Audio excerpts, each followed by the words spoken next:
Fala galera, seja bem-vindo a mais um vídeo do canal Saiba e não se esqueça de se inscrever no canal.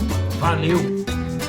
Hoje, quando a gente pensa num filósofo, a gente dá um valor incrível. Pelo menos a maior parte das pessoas percebe um valor incrível. Pô, um cara é um pensador, um filósofo, é um cara que consegue, através de perguntas, reflexões, visitações cognitivas, ele consegue resolver problemas atemporais e fundamentais. Isso sempre foi assim. Por exemplo, tô pensando lá, sei lá, Platão, ou Sócrates, fazendo aquelas perguntas dele lá, há 2.500 anos atrás, ele era percebido como uma pessoa de valor também? Sim, esse caso que você falou, com certeza, sim.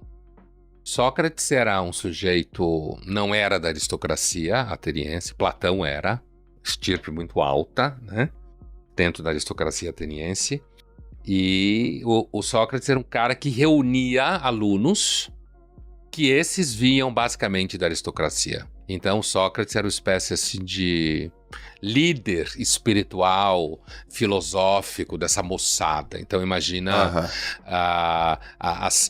o Sócrates não escreveu nada, né? Então tudo que a gente sabe do Sócrates é do Platão, que escreveu, em que ele aparece nos diálogos do Platão. Então a gente nunca sabia exatamente até onde vai o Sócrates e onde começa o Platão, entendeu? Há um consenso de que o Sócrates é principalmente a figura da maiêutica, das perguntas, da ideia de que quanto mais eu sei que nada sei, e não é o cara da metafísica que fala do mundo das ideias. Esse é o Platão mesmo. Então, quando você pega Atenas, que você citou aí os filósofos eram famosos mesmo. Era tudo gente famosa. Aristóteles, que era macedônio, não era de Atenas, mas foi para Atenas estudar com Platão. Mas mesmo se você falar dos epicuristas, dos estoicos, né? Stoia em grego é pórtico. Os caras ficavam naquela região ali onde se faz negócio, que tem um teto, colunas, paredes vazadas, e o Zenão ficava dando aula de filosofia ali. O nome do lugar é Stoa, em grego, virou estoicismo, né? E então lá era importante, em Roma também na antiguidade, os filósofos são figuras bem importantes, nesse sentido que você falou. Ao longo da Idade Média, aí você tem um espaço físico maior, uma descentralização. Então, é claro, São Tomás de Aquino dava lá na Sorbonne, então ele era um cara famoso entre as pessoas que participavam daquele ambiente. Ou mesmo dentro de conventos, né? Porque eram muito... O próprio São Tomás era dominicano. Então, assim... agora, se você pula, por exemplo... Você vai para o século XVII... Os filósofos são membros da elite, muitos deles ricos, bem formados, estão envolvidos, inclusive, com o nascimento da ciência. Então, pensando na tua resposta... Ao longo da história, os filósofos que ficaram famosos, que chegou até nós, eram famosos.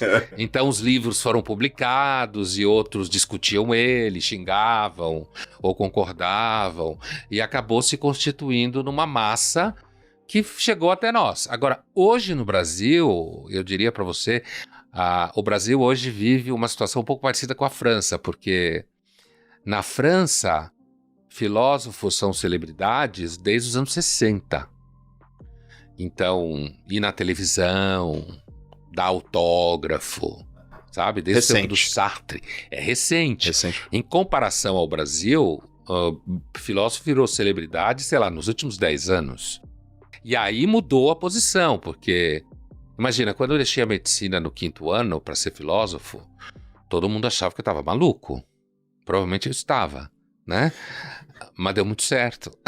Quem iria dizer? Como é que foi isso, Pondé? Tipo assim, o que foi o motor primário para isso acontecer?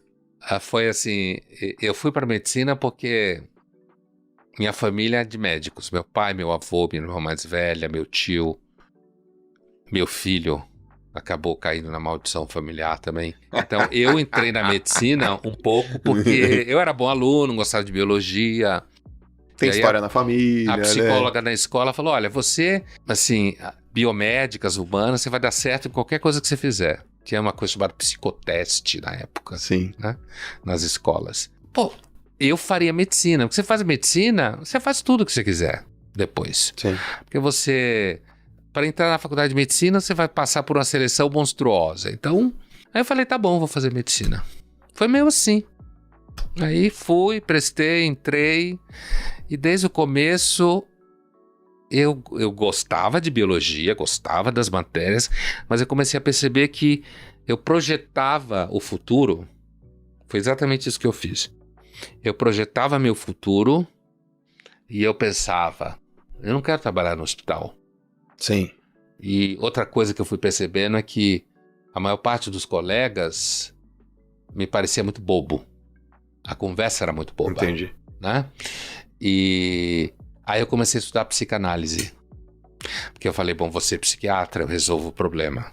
Né? E a psicanálise me levou pra filosofia. Resolve o problema. Não fico no hospital, né? E a conversa aprofunda. É, isso aí. Só que aí, entendi. estudando Freud e Lacan, aí eu fui mordido pela filosofia. E quem foi a primeira... Quem te deu a primeira mordida? Dos filósofos? Afora o Freud e Lacan, que não são filósofos, mas valem como tal, o Sartre. O Sartre. O Sartre. E aí eu perdi a paciência, resolvi chutar o balde e fazer a carreira toda. Foi isso que aconteceu.